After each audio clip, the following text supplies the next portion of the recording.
நம்முடைய ஆத்மநாயகனான இயேசு கிறிஸ்துவின் நாமத்திற்கு மகிமை உண்டாவதாக. லேவியராகமம் 17:11 நான் வாசிக்க கேட்டோம். ஆத்துமாவிற்காக பாவ நிவர்த்தி செய்கிறது இரத்தமே. ஒவ்வொரு மனித ஆத்துமாவுக்காக பாவ நிவர்த்தி செய்யும்படி கர்த்தர் அனுமதித்திருக்கிற அல்லது கொடுத்திருக்கிற இந்த இரத்தத்தை குறித்து இங்கே நான் வாசிக்கும் போது, அதை நான் உங்களுக்கு பலிபீடத்தின் மேல் உங்கள் ஆத்துமாக்களுக்காக பாவ நிவர்த்தி செய்யும்படிக்கு கட்டளையிட்டேன் என்றார். மனிதனுடைய ஆத்தும மீட்புக்காக, ஆத்தும ரட்சிப்புக்காக தேவன் பரிகாரமாக இரத்தத்தை கொடுத்தாராம். இந்த இரத்தத்தை கண்ட இடத்திலே தெளிப்பதற்கு அவர் அனுமதிக்கவில்லை. அவர் இரத்தத்தை கொடுத்திருந்தாலும் மனிதனுடைய பாவ நிவர்த்திக்காக, அவருடைய ஆத்தும நிவர்த்திக்காக, ஆத்தும ரட்சிப்புக்காக, அவருடைய ஆத்தும மீட்சிக்காக இரத்தத்தை கொடுத்திருந்தாலும் தேவன் இந்த இரத்தத்தை மனிதர்கள் இஷ்டப்படுகிற இடத்துல தெளிப்பதற்கு அவர் அனுமதிக்கவில்லை. சரியாக இந்த இரத்தத்தை எங்கே பயன்படுத்த வேண்டும் என்று அனுமதித்தார் என்றால், தேவனுடைய கூடாரம் இருந்ததாம். அந்த கூடாரத்தினுடைய வெளி பிரகாரத்திலே ஒரு பலிபீடம் வைக்கப்பட்டிருந்ததாம். அந்த பலிபீடத்திலே தானே அந்த இரத்தத்தை, ஆத்தும பாவ நிவர்த்திக்காக சிந்தப்படுகிற அந்த இரத்தத்தை கொடுத்தார். அப்ப மனித ஆத்துமாவுக்காக சிந்தப்படுகிற அந்த பாவ நிவர்த்திக்காக சிந்தப்படுகிற இரத்தம் எங்க தான் சிந்தப்படணுமாங்க? எங்க தான் தெளிக்கப்படணுமா? இங்க அதைத்தான் வாசிக்கிறோம். மாம்சத்தின் உயிர் இரத்தத்தில் இருந்தாலும் அந்த உயிராகி அந்த இரத்தத்தை நான் உங்களுக்காக பலிபீடத்தின் மேல் உங்கள் ஆத்துமக்களுக்காக பாவ நிவர்த்தி செய்யும்படிக்கு கட்டளையிட்டேன்றாராம். கொடுத்தேன் என்று சொல்வதற்கு பதிலாக கர்த்தர் அதை என்ன செய்தாராங்க? கட்டளையிட்டாராம். பலிபீடத்தின் மேல சிந்தப்படுகிற அந்த இரத்தம் கொடுக்கப்பட்ட இரத்தம் சொல்வதை காட்டிலும் கட்டளையிடப்பட்ட இரத்தம். இந்த கட்டளையிடப்பட்ட இரத்தத்தை பழைய ஏற்பாட்டிலே தேவனுடைய கூடாரத்தில் இருந்த பலிபீடத்திலே அவர்கள் சிந்தினார்கள். அதற்கு பின்பாக தாவீதின் குமாரனால் கட்டப்பட்ட அந்த சாலமோன் டெம்பிள், இந்த சாலமோன் தேவாலயத்தில் இருந்த பலிபீடத்திலே அவர்கள் சிந்தினார்கள். இந்த இரத்தத்திற்கு இருக்கிற ஸ்பெஷாலிட்டி அங்கே நாம் எல்லாரும் இன்னைக்கு நாம் அறிந்து கொள்ளணும். பாருங்க, ஏற்கனவே அறிந்திருக்கிறவர்கள் ஜெபத்தோட கூட இருக்க கர்த்தர் உங்களை ஆசீர்வதிப்பாராக. ஏன் ஆண்டவர் ஆத்துமாவினுடைய மீட்புக்காக, ஆத்துமாவினுடைய ரட்சிப்புக்காக, அல்லது ஆத்துமா அழிந்து போகாதபடி, ஆத்துமா நிர்மூலமாகாதபடி, ஆத்துமா பரலோகத்திற்கு போவதற்காக, ஆத்துமா நரக பாதாளத்திற்கு போகக்கூடாது என்பதற்காக இந்த இரத்தத்தை கொடுத்தார். வேத புஸ்தகத்தில் நாம் வாசிக்கிறோம், பாவம் செய்கிற ஆத்துமா சாகிறது, பாவம் செய்கிற மனுஷன் அல்ல. பாவம் செய்கிற மனுஷன் அல்ல, மனிதன் அல்ல, பாவம் செய்கிற ஆத்துமா சாகிறது என்று தான் வேதம் சொல்கிறது. இன்றைக்கு உலகத்தில் 800 கோடி ஜனங்கள் இருந்தாலும், அதில் ரட்சிக்கப்பட்டவர்கள் ஒரு 200 கோடிக்கு மேலாக இருந்தாலும், கொஞ்சம் கவனியுங்கள், ரட்சிக்கப்படுகிறவர்களும் இன்றைக்கு பாவம் செய்து கொண்டுதான் இருக்கிறார்கள், ரட்சிக்கப்படாதவர்களும் பாவம் செய்து கொண்டுதான் இருக்கிறார்கள். ரட்சிக்கப்படாதவர்கள் செய்கிற பாவம் கொடூரமாக இருக்கிறது, ரட்சிக்கப்பட்டவர்கள் செய்கிற பாவங்கள் மன்னிக்கப்படுவதற்கு ஏவாக இருக்கிறது. அதாவது ரட்சிக்கப்பட்ட ஜனங்கள் தாங்கள் செய்த அந்த பழைய விக்கிரக ஆராதனை, விபச்சாரம், களவு, கொலை, கொள்ளை, கிரீடி, இந்த பெரிய பொருளாசை, இவைகளில் விழுந்து இந்த பாவங்களை செய்கிறதில்லை. ஆனால் சிறு சிறு பாவங்களை செய்து கொண்டுதான் இருக்கிறார்கள். ரட்சிக்கப்பட்டவர்கள் ஆனாலும் ரட்சிக்கப்படாதவர்கள் ஆனாலும் எல்லாருடைய பாவ நிவர்த்திக்காக சிந்தப்பட்ட ஒரு பொருள், எல்லாருடைய பாவ நிவர்த்திக்காக பலிபீடத்தின் மீது கொடுக்கப்பட்ட பொருள் என்றால் விலையேறப்பட்ட இரத்தம். இந்த மிருகங்களுடைய இரத்தம் பழைய ஏற்பாட்டிலே சிந்தப்பட்டதை போலதான் மனிதனுடைய ஆத்துமாவுக்காக, உலகத்திற்கிற எல்லா ஜனங்களுக்காகவும் சிந்தப்பட்ட இரத்தம் விலையேறப்பட்ட இரத்தம் என்பதை அறிந்திருக்கிறோம். எத்தனை பேர் ஆமான்றீங்க? விலையேறப்பட்ட இரத்தமான கிறிஸ்துவின் இரத்தம் என்பதை நாம் அறிந்திருக்கிறோம். உலகத்தில் இருக்கிற எல்லாருக்கும், ஒருவாறு யூதர்களுக்கு மாத்திரமே அவருடைய பாவ பரிகாரத்திற்காக பலிபீடத்தில் மிருகங்களுடைய இரத்தம் கொடுக்கப்பட்டு கொண்டிருந்தது, கட்டளையிடப்பட்டு கொண்டிருந்தது. ஆனால் இன்றைக்கு நீங்கள் ஒன்றை கவனித்துக் கொள்ளுங்கள், அகில உலகத்தில் இருக்கிற எல்லா மனிதர்களுக்காக, மனுஷர்களுக்காக சிந்தப்பட்ட பலிபீடத்தில் கொடுக்கப்பட்ட ஒரு இரத்தம் உண்டு என்றால் அது இயேசு கிறிஸ்துவின் விலையேறப்பட்ட இரத்தமே. அல்லேலூயா, அல்லேலூயா. இந்த இரத்தம் கொடுக்கப்பட்டதுடைய நோக்கம், கட்டளையிடப்பட்டதனுடைய நோக்கம் என்னவென்றால், ஒரு மனிதன் அல்ல, ஒரு ஆத்துமா சாகக்கூடாது என்பதற்காகவே ரட்சிக்கப்பட்டவர்களும் மரிக்கிறார்கள், ரட்சிக்கப்படாதவர்களும் மரிக்கிறார்கள். இரத்தம் சிந்தப்பட்டதனுடைய நோக்கம், இரத்தம் கொடுக்கப்பட்டதனுடைய திட்டம், நோக்கம் என்னவென்றால் மனிதன் சாகக்கூடாது என்பதற்காக அல்ல, ஆத்துமா சாகக்கூடாது என்பதற்காக. புரிந்தவங்க ஆமென் சொல்லாமா? ரட்சிக்கப்பட்டவர்களானாலும் ரட்சிக்கப்படாதவர்களானாலும் வயது மூப்பின் நிமித்தமாக மரிப்பது இயல்பான ஒன்று. மனிதன் மரிப்பதற்காக அல்ல, ஆத்துமா மரித்து விடக் கூடாது என்பதற்காகவே தேவன் இரத்தத்தை கட்டளையிட்டார். இந்த இரத்தத்தில் இருக்கிறதான மேன்மைகளை, இரத்தத்தில் இருக்கிறதான மகிமையான காரியங்களை இன்றைக்கு நாம் கவனிக்க போகிறோம். நீங்க 2 வசனங்களை வாசித்து நாம் அந்த காரியங்களை நாம் தியானிக்கலாம். எசேக்கியேல் 18வது அதிகாரம் 20வது வசனத்தை ஒரு சீக்கிரமாய் வாசிக்கலாம். சங்கீதம் 22:29 ஒரு ஆள் சீக்கிரமாய் வாசிக்கலாம். எசேக்கியேல் 18:20. பாவம் செய்கிற ஆத்துமாவே சாகும். எசேக்கியேல் 18:20 நாம் வாசித்தோம் பாருங்கள். பாவம் செய்கிற மனுஷன் அல்ல, பாவம் செய்கிற ஆத்துமாவே சாகும். மனிதன் சாவான் என்பதற்கும் ஆத்துமா சாகும் என்பதற்கும் உள்ள வித்தியாசம் என்ன? ஒரு மனிதன் சாகிறான் என்றால் அவனுடைய இந்த உடலில் இருந்து அவனுடைய ஆவி ஆத்துமா அவனை விட்டு பிரிவது. ஒரு மனிதனுடைய ஆத்துமா சாகிறது என்றால் அவனுடைய உடலை விட்டு பிரிகிற அந்த ஆவி ஆத்துமா அது பரலோகம் சென்றடையாமல், தேவனுடைய சமூகத்தை சென்றடையாமல் நரகத்துக்கு சென்றடைகிறது அல்லவா? அதுதான் ஆத்துமா சாகிறது, அதுதான் ஆத்துமா மரிக்கிறது என்பதனுடைய பொருள். பிரியமானவர்களே, எசேக்கியேல் 18:20 நாம் என்ன வாசிக்கிறோம்? பாவம் செய்கிற ஆத்துமாவே, ஆத்துமாவே. 2 விதமான மரணத்தை நாம் அறிந்திருக்கிறோம். ஒன்று இந்த சரீர பிரகாரமான மரணம், நம்முடைய ஆவி ஆத்துமா இந்த சரீரத்தை விட்டு பிரிவது முதலாவது மரணம். அப்படி நம்முடைய சரீரத்தை விட்டு பிரிகிற இந்த ஆவி ஆத்துமா அது பரலோகம் சென்றடையவில்லை என்றால், கர்த்தருடைய சமூகத்தை பெற்றுக்கொள்ளவில்லை என்றால் அதுக்கு பெயர் தான் 2வது மரணம். கர்த்தருடைய சமூகத்தை அடையாத, தேவ ராஜ்யத்தை அடையாத அந்த ஆத்துமா எங்கே போகிறது? நரக பாதாளத்துக்கு செல்கிறது, நரகத்துக்கு போகிறது. அதற்கு பெயர் தான் 2ஆம் மரணம். அதற்கு பெயர் தான் ஆத்தும மரணம், ஆத்மீக மரணம். சிலர் இன்றைக்கு ஆவிக்குரிய ஜீவியங்களிலே மரித்து போய் இருக்கிற சூழ்நிலைகளும் இருக்கிறார்கள். அதற்கும் கூட நம்ம என்ன பெயர் கொடுக்கிறோம்? அதற்கு பெயர் என்ன கொடுக்குறோங்க? இது பூமியில் இருக்கிற வரைக்கும் ஆத்மீக மரணம் அப்படின்னு கொடுக்கிறோம். குளிர்ந்து போனவர்களை, பின்மாறி கொண்டிருக்கிறவர்களை, சோர்வுற்று கிறிஸ்துவனுடைய காரியங்களில் தொய்வுற்றவர்களாக, விருப்பமற்றவர்களாக பின்வாங்கி கொண்டிருக்கிறவர்களுக்கும் நாம் ஒரு பெயரை கொடுக்கிறோம். என்ன பெயருங்க? ஆத்மா மரித்து கொண்டிருக்கிறது, இவனுடைய ஆத்மா மரணத்துக்கு நேராக போய் கொண்டிருக்கிறது என்று சொல்லுகிறோம். இவனும் ஆத்மா மரணத்தை தழுவி கொண்டிருக்கிறான் என்று சொல்லுகிறோம். ஆனால் உண்மையான ஆத்ம மரணம் என்பது ஒரு மனிதனுடைய ஆத்மா அந்த சரீரத்தை விட்டு பிரிந்து அது தேவனிடத்தில் செல்லவில்லை என்றால், நரக பாதாளத்துக்கு செல்கிறது என்றால் அதுக்கு பெயர் தான் மரணம், ஆத்ம மரணம், ஆத்மாவினுடைய சாவு. எசேக்கியேல் வாஸ்தவம் இல்லையா? பாவம் செய்கிற ஆத்மா என்ன செய்கிறது? இன்னும் ஆதியாகமத்தில் நான் வாசிக்கிறோம், பாவம் செய்கிற ஆத்மா சாகவே சாகும். பாவம் செய்கிற ஆத்மா என்ன செய்யுதுங்க?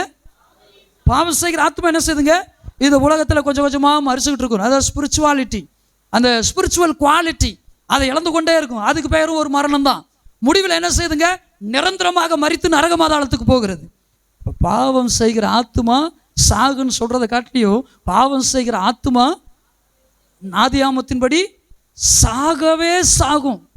இந்த பூமியிலையும் ஒரு விமோசனம் கிடையாது, அடுத்த வாழ்க்கையிலும் ஒரு விமோசனம் கிடையாது. சங்கீதத்தின் புஸ்தகம் 22வது அதிகாரம் 29வது வசனம், ஒருவனும் தன் ஆத்துமா அழியாதபடி அதை காக்க கூடாதே. ஒருவன்னா யாரு? யாரா இருக்கட்டும், எந்த மனுஷனா இருக்கட்டும், ஒருவனும் தன் ஆத்துமா அழியாதபடி அதை என்ன செய்யவே முடியாதா? அது என்ன செய்ய முடியாதாங்க? ஜபத்தினால காப்பாற்றிடலாமா? நான் ஜெபிக்கிறதுனால அல்லது காணிக்கை கொடுக்கறதுனால காப்பாற்றிடலாமா? அல்லது கர்த்தருடைய ஊழியத்தில் நான் மும்முரமாக இருக்கிறதுனால, கர்த்தருடைய ஊழியத்தை நான் செய்கிறதுனால இதை காப்பாற்றிடலாமா? நல்ல ஒரு பிரசங்கியார் இப்போ நான் மாறிட்டேன், அதனால என் ஆத்மாவை காப்பாற்றிடலாமா? நல்ல ஒரு ஜெப வீரனா இப்போ நான் மாறி இருக்கேன். எனக்கு நல்லாவே ஃபீல் ஆகுது. இப்போ நல்லாவே தெரியுது, ஆவியானவருடைய நிறைவு எனக்குள்ள நல்லாவே தெரியுது. அதனால என் ஆத்துமாவை காப்பாற்றிடலாமா? மாதிரிலாம் இப்போ இல்லை. என்னால் அநேக ஜனங்கள் ரட்சிக்கப்பட்டு கொண்டிருக்கிறாங்க. அநேக ஜனங்கள் கிறிஸ்துவண்ட வந்து கொண்டிருக்கிறாங்க, கிறிஸ்துவை கிட்டி சேர்ந்து கொண்டிருக்கிறாங்க. இதனால என் ஆத்மாவை காப்பாற்றிடலாமா? உலகம் முழுவதையும் ஆதாயப்படுத்துவதற்குரிய பிரசங்க திறமை, ஜெபத்திறமை, பணத்தை கொடுக்கிற திறமை, பணத்தை செலவழிக்கிற திறமை, கிறிஸ்துவுக்காக உழைக்கிற உடல் ஆரோக்கியம் உள்ள திறமை இருந்தாலும் உங்களுடைய ஆத்துமா அழியாதபடி உங்களால் காக்கக்கூடாது. உங்கள் ஆத்துமா அழியாதபடி காக்க வேண்டும் என்றால் கிறிஸ்துவின் இரத்தத்தால் மாத்திரமே அது முடியும். கிறிஸ்து இயேசுவின் இரத்தத்தால் மாத்திரமே அதை காக்க முடியும். நான் இப்பொழுது சொன்ன எவற்றினாலும் உங்களுடைய ஆத்துமாவை நீங்கள் அழியாதபடி காக்கக்கூடாது. ஒன்று வேணா செய்யலாம். உங்களுடைய ஜெபங்கள், பிரசங்கங்கள், உங்களுடைய ஊழியங்கள், உங்களுடைய ஆவிக்குரிய ஓட்டங்கள், உற்சாகமான காணிக்கைகள், செலவினம், நீங்கள் கர்த்தருக்காக செலவு பண்ணுகிற காரியங்கள், இதெல்லாம் என்ன செய்யலாம்ன்றா உங்களுடைய ஆத்துமாவுக்கு கொஞ்சம் உற்சாகத்தை கொடுக்கும். உங்களுடைய ஆத்துமாவுக்கு கொஞ்சம் உற்சாகத்தை கொடுத்து இன்னும் கொஞ்சம் கர்த்தருக்குள்ளாக ஓடுவதற்கு கிருபை செய்யும். ஆனால் உங்களுடைய ஆத்துமா அழியாதபடி காப்பதற்கு ஒரே ஒரு பொருள் தான் உண்டு. உங்கள் ஆத்துமா அழிந்து போகாதபடிக்கு காக்கப்பட வேண்டும் என்றால் ஒரே ஒரு காரணி தான் உண்டு.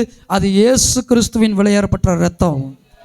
இந்த உலகத்தில் அநேகர் நினைத்துக் கொள்கிறார்கள், நான் தான தர்மம் செய்வதனால் எனக்கு ஸ்வர்க்கத்திலே நல்ல ஒரு இடம் கிடைக்கும் என்று. இந்த உலகத்தில் அநேகர் நினைத்துக் கொள்கிறார்கள், நான் மற்றவனை நேசிக்கிறவனாக இருக்கிறேன், மற்றவர்கள் மீது அன்புள்ளவளாக இருக்கிறேன். ஏன், ஒரு விலங்குகளிடம் கூட பறவைகளிடத்தில் கூட நான் அன்புள்ளவனாக இருக்கிறேன் என்று சொன்னால் இந்த அன்பு உங்களுடைய ஆத்துமாவை அழியாதபடி காத்து விட முடியாது. நான் மதுரையில் படித்து கொண்டிருக்கும் போது ஒரு ஆர்மியில் வேலை செய்த ஒரு மனிதர் இருந்தார். அவர் என்ன செய்வார் என்றால், தன்னுடைய லீவுக்கு வரும்போது பார்த்தீங்கன்னா இங்கே இருக்கிற அத்தனை நாளும் 5 நாட்களோ 10 நாட்களோ அவராகவே உணவு ரெடி பண்ணி தயார்படுத்தி அதை பொட்டலங்களாக அமைத்து பார்சல்களாக கொண்டு போய் என்ன செய்வார் என்றால் ரோட்டோரங்களில் இருக்கிறவர்களுக்கு கொடுப்பார். அப்படிப்பட்டவர்களை கர்த்தர் ஆசீர்வதிப்பாராக, ரட்சிப்பாராக. இப்படிப்பட்டதான உணவு தானம், அன்னதானம், அன்னதானம் கொடுக்கிறதுனால் ஒரு மனிதனுடைய ஆத்துமா அழியாதபடி காக்க முடியுமா? 1 கொரிந்தியர் புஸ்தகம் 13வது அதிகாரத்தில் வாசிக்கிறோம், நான் அன்னதானம் பண்ணினாலும் என் சரீரத்தை சுட்டரிக்கப்படுவதற்கு ஏதுவாய் கொடுத்தாலும், சகல ரகசியங்களையும் அறிவதற்குரிய அறிவை உடையவனாக இருந்தாலும், வரங்களை பெற்றவனாக இருந்தாலும், வல்லமை உடையவனாக இருந்தாலும், அன்பு எனக்கு இராவிட்டால் பிரயோஜனம் ஒன்றுமில்லை, நான் ஒன்றுமில்லை. என்ன அன்பு இருக்க வேண்டும்? என்ன அன்பு இருக்க வேண்டும்? அன்னதானம் கொடுக்கிற அன்பா? அன்னதானம் என்பது அன்பு இல்லாமல் கொடுக்க முடியுமா? உதவி செய்கிற அன்பா? அன்பு இல்லாமல் உதவி செய்ய முடியுமா? பிறரை கனப்படுத்துகிற அன்பா? அன்பு இல்லாமல் சிலரை எளிமையாக கனப்படுத்திட முடியுமா? இவைகள் எல்லாம் இருந்தாலும் வேதம் சொல்லுகிற அன்பு எது என்றால், கிறிஸ்துவின் இரத்தத்தால் கழுவப்பட்டு மறுரூபமான, கிறிஸ்துவின் இரத்தத்தால் பரிசுத்தமாக்கப்பட்டு பரிசுத்தவான்களுடைய சுதந்திரத்திலே எனக்கு பங்குண்டு என்று சொல்லி கிறிஸ்து உங்களுக்கு காண்பித்த அன்பு உண்டல்லவா? பிறருக்காக இரத்தம் சிந்துகிற அன்பு, பிறருக்காக இரத்தம் சிந்தின அன்பு, அந்த கிறிஸ்துவின் அன்பு உங்களில் இருந்தால்தான், அந்த இரத்தம் சிந்துதலின் அன்பு உங்கள் மீது இருந்தால்தான், கிறிஸ்து இரத்தம் சிந்தினாரே அந்த அன்பு உங்கள் மீது இருந்தால்தான் உங்கள் ஆத்துமா அழியாதபடி நீங்கள் உங்களை காத்துக்கொள்ள முடியும். மாறாக நீங்கள் அன்னதானம் பண்ணினாலும், அந்நிய பாஷைகளை பேசினாலும், பிரசங்கம் பண்ணினாலும், ஜெபித்தாலும், ஆடி ஓடி நீங்கள் எவ்வளவுதான் ஊழியங்களை செய்தாலும், பணத்தை கொடுத்தாலும், பணத்தை சேமித்து ஆண்டவருக்கு கொடுத்தாலும், அல்லது உங்கள் வருமானத்திலே ஒரு பகுதியை மாத்திரம் நீங்கள் எடுத்து 99 அல்லது 9% கர்த்தருக்கு கொடுத்தாலும், no, you cannot save your soul from calamity or destroying. அழிவில் இருந்தோ, பேராபத்தில் இருந்தோ, பேராபத்தின்கிற அந்த நரக பாதாளத்திலிருந்தோ உங்களுடைய ஆத்துமாவை காப்பாற்ற முடியாது. கர்த்தர் உங்களை ஆசீர்வதிப்பாராக. இன்றைக்கு அநேக ஜனங்கள் என்ன செய்கிறார்கள்? தாங்கள் செய்கிற தான தர்மங்களினால், தாங்கள் அறிந்திருக்கிற நீதி நெறிகளினால் தங்களுடைய ஆத்துமாவை காப்பாற்றிக் கொள்ள முடியும் என்று நினைக்கிறார்கள். அநேகர் என்ன செய்கிறார்கள்? அந்த வைகுண்டத்தை நானும் பெற்று விடுவேன், அந்த ஸ்வர்க்கத்தை நானும் அடைந்து விடுவேன், அந்த ஏகாதேசியை நான் பெற்றுக்கொள்வேன். அநேகர் பாருங்க, விதவிதமான சொற்களால் அந்த தேவனுடைய ராஜ்யத்தை வர்ணித்து பாருங்க. தமிழ்ல எத்தனை வார்த்தை சொல்றான் பாருங்க. வைகுண்டம்ன்றான், அப்புறம் சொல்லுங்களேன் சொர்க்கம்ன்றான், அப்புறம் இன்னும் நம்ம பைபிளில் இருக்கிற தமிழ் வார்த்தைகளை சொல்லுவான் பரலோகன்றோம். பரலோகத்துக்கும் பரதீசுக்கும் வித்தியாசம் இருந்தாலும், இந்த ஹேவன் பரலோகத்துக்கும் பரதீசுக்கும் வித்தியாசம் இருந்தாலும், பரதீசுன்னு நம்ம எடுத்துக்கொள்ளும் போது அதையும் பரலோகத்துக்கே நம்ம நினச்சிக்கிறோம். தமிழில் எத்தனை வார்த்தை இருக்கு பாருங்க, அநேக வார்த்தைகள் இருந்தாலும் நீங்கள் ஒன்றை புரிந்து கொள்ளுங்க, இந்த மேன்மையான ராஜ்யத்தை பெற வேண்டும் என்றால் நாம் இரத்தம் தெளிக்கப்பட்ட ஜனங்களாக இருக்க வேண்டும். நாம் இரத்தம் தெளிக்கப்பட்ட மக்களாக இருக்க வேண்டும். பாருங்கள், கிறிஸ்துவின் இரத்தம் எங்கே தெளிக்கப்படுவதற்காக கொடுக்கப்பட்டது என்றால் பலிபீடத்தின் மேல் தெளிக்கப்படுவது. பழைய ஏற்பாட்டிலே விலங்குகளுடைய இரத்தம் எங்கே தெளிக்கப்பட்டது?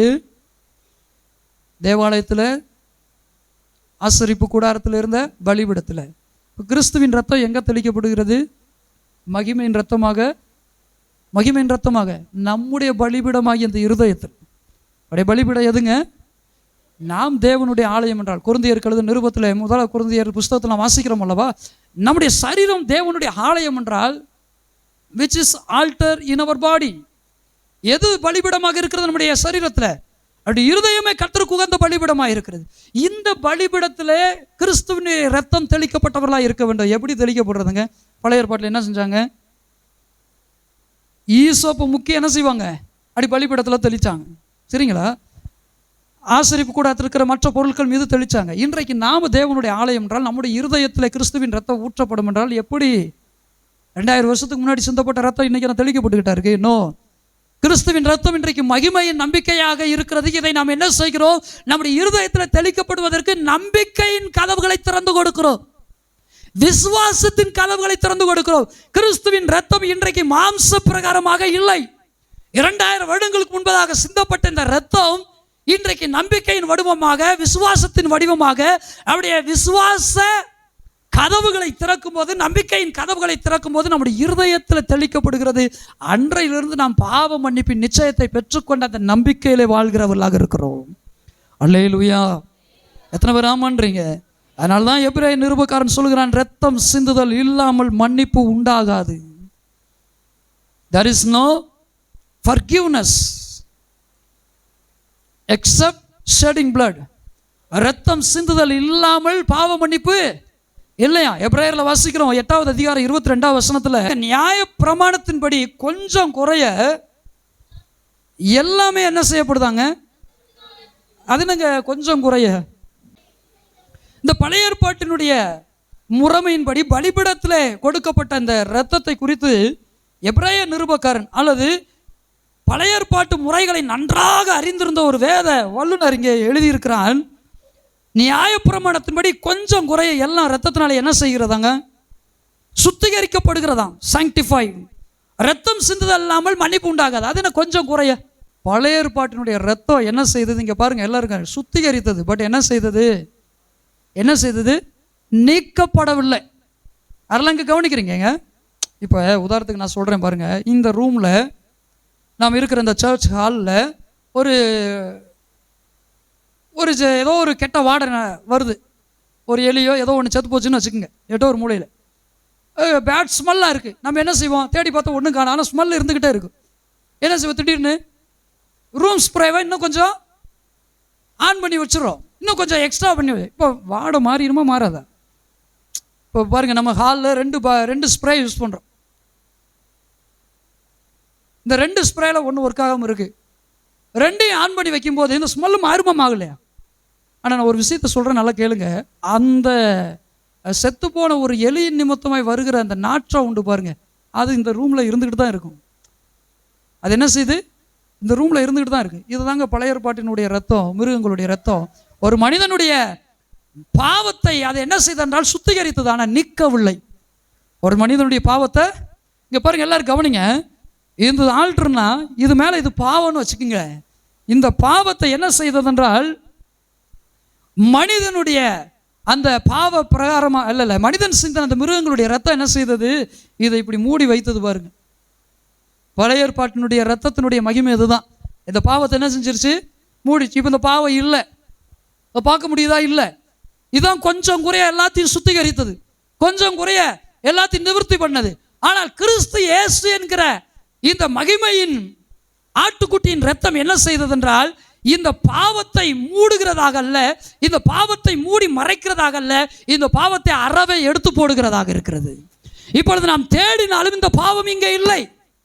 நாம் இப்பொழுது என்ன பண்ணினாலும் இந்த பாவம் இங்கே இல்லை. ஏனென்றால் கிறிஸ்துவின் இரத்தத்துக்கு இருக்கிற வல்லமை பாவங்களை மூடுகிறதாக அல்ல, கொஞ்சம் குறையல்ல, அது அறவே நம்மை விட்டு விலக்குகிறதாக இருக்கிறது. கிருபைக்கு நீங்கள் கீழ்ப்பட்டிருக்கிறபடியால் இந்த பாவம் உங்களை மேற்கொள்வதில்லை. நீங்கள் கிருபைக்கு கீழ்பட்டிருக்கிறீர்கள், கிருபையினாலே சிந்தப்பட்ட அந்த இரத்தத்திற்கு கீழ்ப்பட்டிருக்கிறீர்கள். கிருபையினாலே ஈவாக கொடுக்கப்பட்ட கிறிஸ்துவின் இரத்தத்திற்கு கீழ்ப்படிந்திருக்கிற நீங்கள் ஒரு நாள் ஒன்றை மறந்துவிட வேண்டாம். இந்த உலகத்தில் இருக்கிற வரைக்கும் இந்த உலகத்தில் இருக்கிற பாவ பாரம் போராடுகிறது. இந்த உலகத்தில் இருக்கிற பாவ பாரம் அது உங்களை அசைத்து பார்க்க முயற்சி செய்கிறது. இந்த உலகத்தில் இருக்கிற பாவத்தின் அகோர தன்மை தன்னுடைய காட்சியை முழுவதுமாக உங்களுக்கு காண்பித்து தன்னுடைய அகோரத்தின் கிரியைகளை முழுவதுமாய் வெளிப்படுத்தி உங்களை வஞ்சிக்க நினைக்கிறது. ஆனால் ஒன்றை மறந்துவிட வேண்டாம்.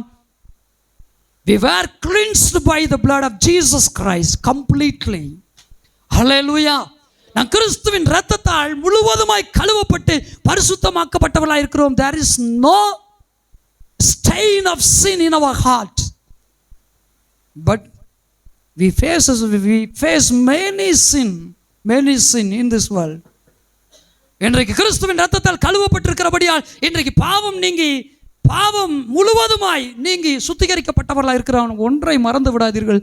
இந்த பூமியில் இருக்கிற பாவம் அது நம்மிடத்தில் போராடுகிறது, நம்மை மேற்கொள்ளும்படி மிகுந்த சிரத்தை எடுத்து போராடுகிறது.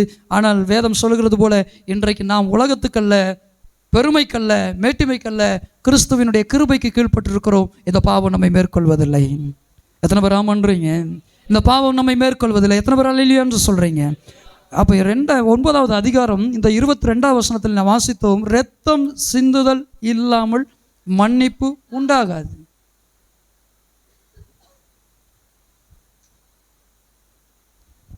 அநேகர் இயேசுவை நல்ல தெய்வம் என்றும் நல்ல குரு என்றும் நல்ல ஒரு வழிகாட்டி என்றும், இருக்கிற தெய்வங்களுக்கெல்லாம் பெரிய தெய்வம் அவர் தான்.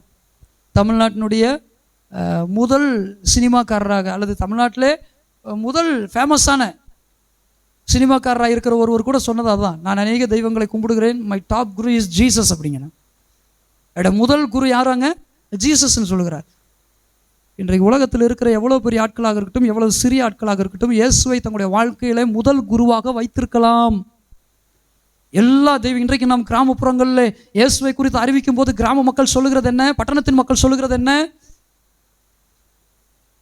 எல்லா தெய்வங்களை காட்டிலும் இயேசுதான் பெரிய தெய்வம் என்பதை நாங்கள் நம்புகிறோம் என்று சொல்கிறார்கள்.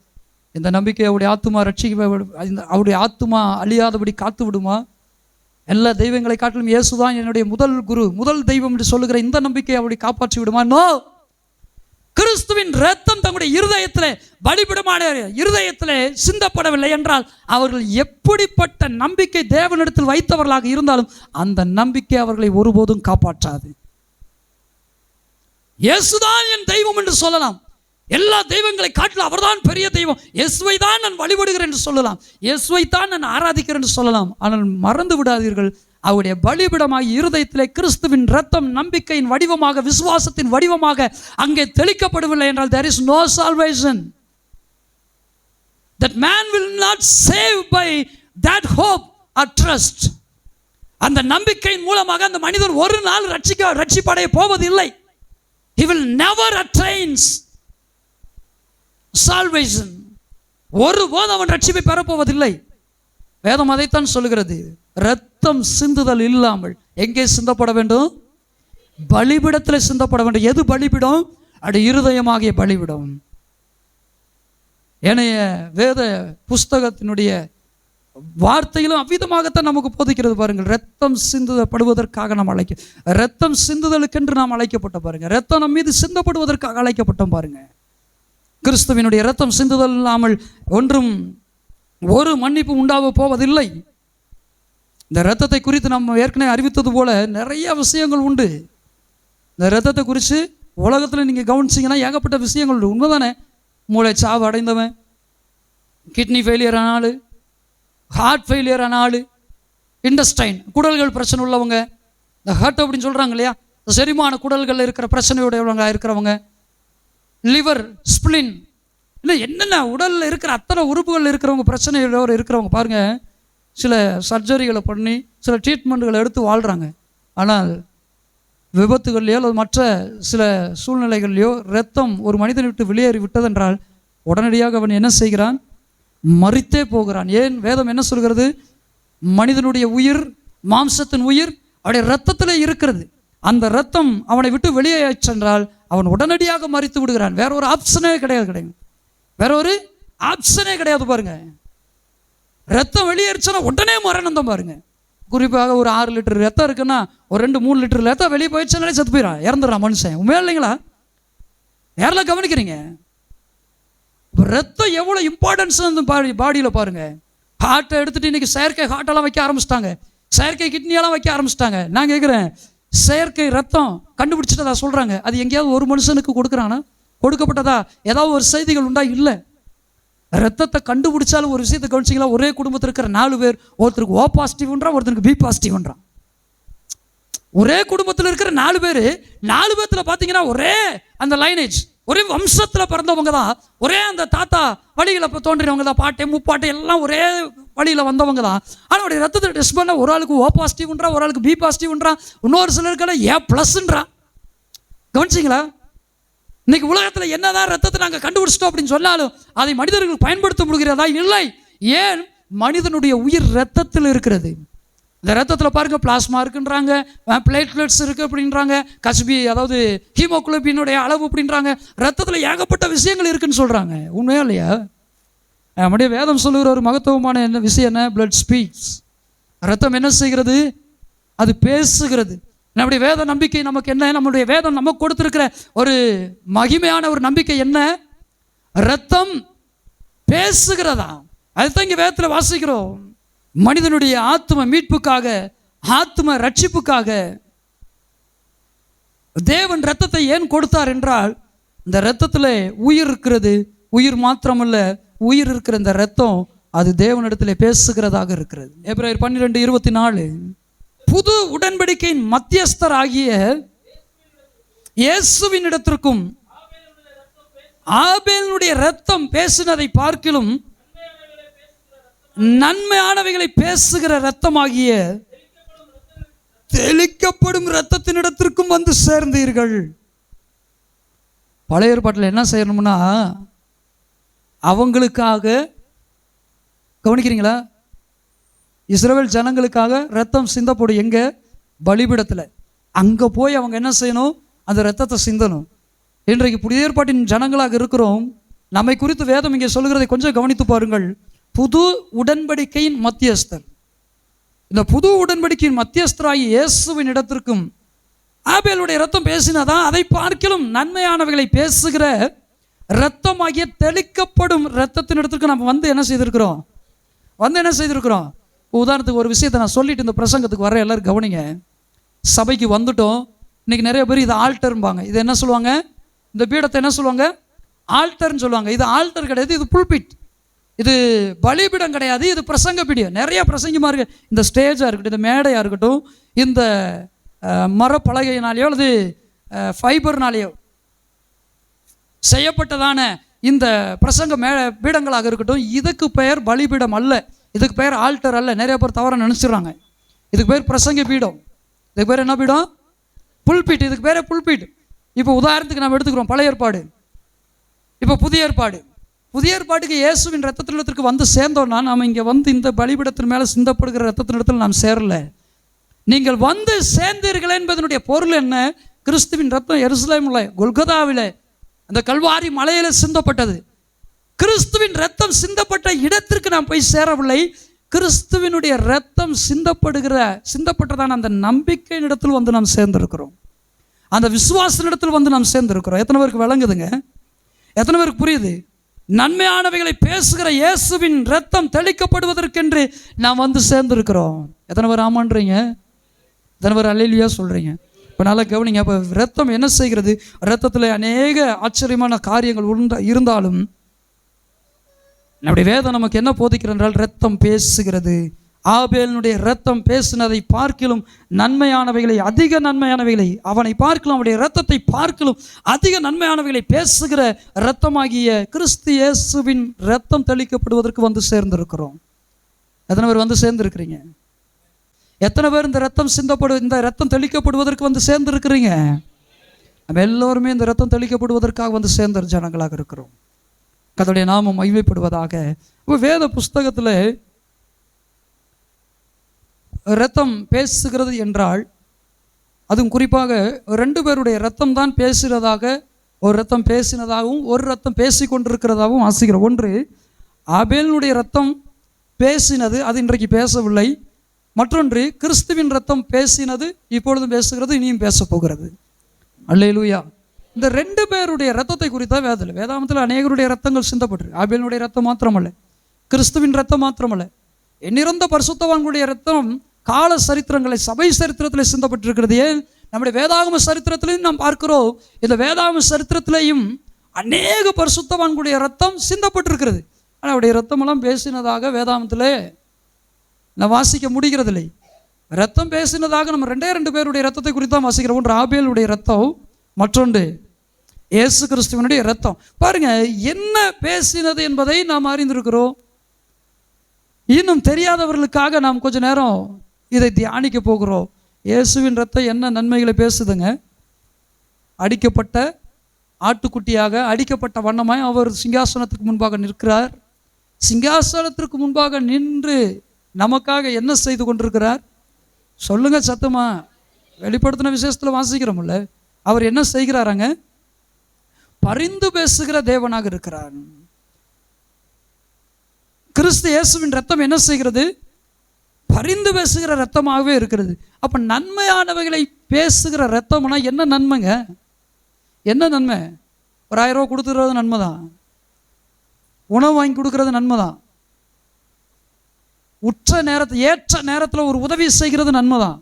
ஆனால் இயேசுவின் ரத்தம் பேசுகிற நன்மை என்னன்னு கேட்டிங்கன்னா, உங்களுக்கு நோயிலிருந்து விடுதலை கொடுத்துச்சு, உங்கள் பேய்களை துரத்து விட்டுச்சு, உங்கள் பிரச்சனைகளிலிருந்து விடுதலை கொடுத்துச்சுன்னு அல்ல.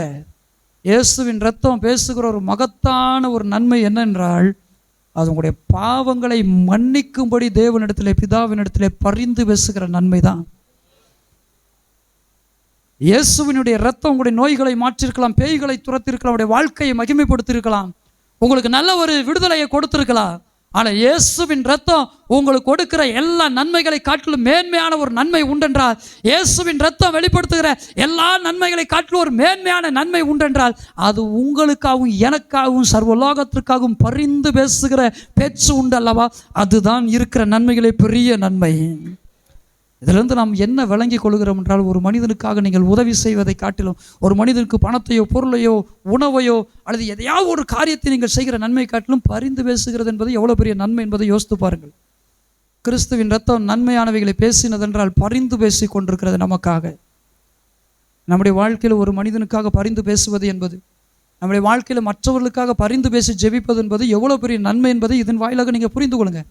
10 ரூபா கொடுத்துட்டதுனால, ஒரு 1000 ரூபா அல்லது 1 லட்ச ரூபா அல்லது 1 கோடி ரூபா கூட இருக்கட்டுமே, நீங்கள் ஒரு நன்மை செய்கிறீர்கள், நல்லது, உங்கள் பேர் ரொம்ப ஃபேமஸாக பேசப்படுது, ரொம்ப நல்லவங்க, நல்ல உதவி செய்கிறவங்க, ரொம்ப யதார்த்த குணமுள்ளவங்க, உதாரத்துவமான குணமுடையவங்க அப்படின்னலாம் சொல்லப்படுகிறது, நல்லது.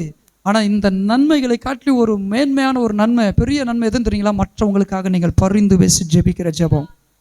மற்றவங்களுக்காக பரிந்து பேசி ஜெபிக்கிற ஜெபம். எத்தனை பேர் அப்படி ஜெபிக்கிறீங்க? இன்றைக்கு கிறிஸ்தவத்தில் அநேகருக்கு இருக்கிற ஒரு பிரச்சனை என்ன? பரிந்து பேசுகிற ஜெபங்கள் இல்லை. பரிந்து பேசுகிற சோசியல் மீடியாக்களில் பார்த்தீங்கன்னா, சில ஊழியக்காரருடைய தவறுகளை எக்ஸ்போஸ் பண்ணுறாங்க, சில விசுவாசிகளுடைய தவறுகளை வெளிப்படுத்துகிறாங்க. சரி, அது எச்சரிக்காக நல்லது. ஆனால் அப்படி ஊழியர்களுடைய, விசுவாசிகளுடைய தவறுகளை சுட்டி காண்பித்து, அவருடைய பாவ கிரியைகளை சுட்டி காண்பித்து, இன்னார் இந்த பாவத்தை செய்து விட்டார்கள், இன்னார் பணத்தை களவாடி விட்டார்கள், இன்னார் விபச்சாரம் செய்து விட்டார்கள், இன்னார் இப்படி பல கோடி ரூபாய் சுருட்டி விட்டார்கள் என்று சோசியல் மீடியாக்களில் எச்சரிக்கைக்காக வீடியோ போடுகிறவர்களாக இருந்தாலும் சரி, அந்த வீடியோக்களை பார்க்கிறவர்களாக இருந்தாலும் சரி, அந்த வீடியோக்களுக்கு கமெண்ட்ஸ் கொடுக்கிறவர்களாக இருந்தாலும் சரி, நான் கேட்குற ஒரு கேள்வி உண்டு. இதை நீங்கள் நன்மையாக நினைக்கிறீர்கள், கர்த்தர் உங்களை ஆசீர்வதிப்பாராக. அதே வேளையில் எத்தனை பேர் அந்த பணத்தில் விழுந்து போன ஊழியனுக்காக, விசுவாசிக்காக, விபச்சாரத்தில் விழுந்து போன ஊழியனுக்காக, விசுவாசிக்காக, பொருளாசையில் விழுந்து போன ஊழியனுக்காக, விசுவாசிக்காக, பலதரப்பட்ட உலக இச்சைகளில் விழுந்து போன சபைக்காக, சபை மக்களுக்காக பரிந்து பேசி கொண்டிருக்கிறீர்கள். எச்சரிப்புக்காக நாங்கள் வீடியோக்களை போடுகிறோம். இந்நாரை பார்த்து பல ஆயிரக்கணக்கான லட்சக்கணக்கான ஜனங்கள் கெட்டுவிடக்கூடாது, அவருடைய உபதேசத்தை பின்பற்றி விடக்கூடாது என்பதற்காக வீடியோக்களை வெளியிடுகிற சகோதரர்களே உடைய ஊழியங்களை கர்த்தர் ஆசீர்வதிப்பாராக. ஆனால் அதே வேளையில் எத்தனை பேர் நீங்கள் குற்றப்படுத்தின அல்லது அவருடைய குறைகளை சுட்டி காண்பித்த அந்த நபர் உண்டு அல்லவா, அந்த நபர்களுக்காக பரிந்து பேசி ஜெபித்துக் கொண்டிருக்கிறீர்கள். எச்சரிப்பது நல்லது. எச்சரித்து மற்றவர்களை உற்சாகப்படுத்துவது, அவருடைய குறைகளை குற்றங்களை சுட்டி காண்பித்து அவர்களை காண்பித்து இப்படி விழுந்து விடாதீர்கள், வசனம் இப்படி சொல்லுகிறது என்பதை நல்ல விஷயம். அது மிகவும் நல்ல ஒரு காரியம். ஆனால் அதை காட்டிலும் ஒரு நன்மையான காரியம் இங்கே உண்டு வேதாகமத்தில். எது என்றால், எவர்கள் இடறி விழுந்தார்களோ, எவர்கள் விழுந்து கொண்டிருக்கிறார்களோ, எவர்கள் மடங்கடிக்கப்பட்டார்களோ அவர்களுக்காக பரிந்து பேசு என்பது அதை காட்டிலும் வார்த்தைகளால் வர்ணிக்க முடியாத ஒரு நன்மை, மேன்மையான நன்மை. இதை சபைகள் செய்ய வேண்டும், ஊழியர்கள் செய்ய வேண்டும், வீடியோக்களை வெளியிடுகிறவர்கள் செய்ய வேண்டும். எத்தனை பேர் ஆசையாக இருக்கிறீங்க? எத்தனை பேர் இதை செய்ய போகிறீங்க? மற்றவருடைய குற்றங்களை சுட்டி காண்பிப்பதற்கு என்று வேத அறிவு வேண்டும். அது இன்றைக்கு அநேகர் கொண்டு கர்த்தர் ஆசீர்வதிப்பாராக. ஆனால் மற்றவருடைய குற்றங்களை சுற்றி காண்பிக்கிற அநேகர், ஏன் நாமும் அவர்களுக்காக பரிந்து பேசி ஜெபிக்கிறோமா? அவர்களுக்காக பரிந்து பேசுகிற ஜெபங்களை ஏறெடுக்கிறோமா?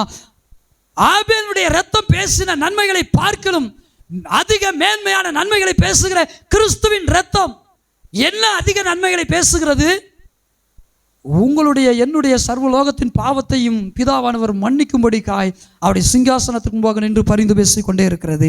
ஓ பிதாவே, இவளுடைய பாவத்தை மன்னியும், இவளுடைய அக்கிரமத்தை மன்னியும், இவளுடைய மீறுதல்களை மன்னியும், இவனுடைய அக்கிரமங்களை நீர் மன்னித்துவீரே, ஆனால் அக்கிரமங்களை மன்னிப்பீரே, ஆனால் அவனுடைய ஆத்துமா அழியாதபடி காத்துவிடும். இவனுடைய பாவத்திற்காக அல்லவோ, இவளுடைய அக்கிரமத்துக்காக அல்லவோ நான் ரத்தம் சிந்திருக்கிறேன். இந்த ரத்தம் உமக்கு முன்பாக பரிந்து பேசும்படிக்காக அல்லவோ சிந்தப்பட்டிருக்கிறது என்று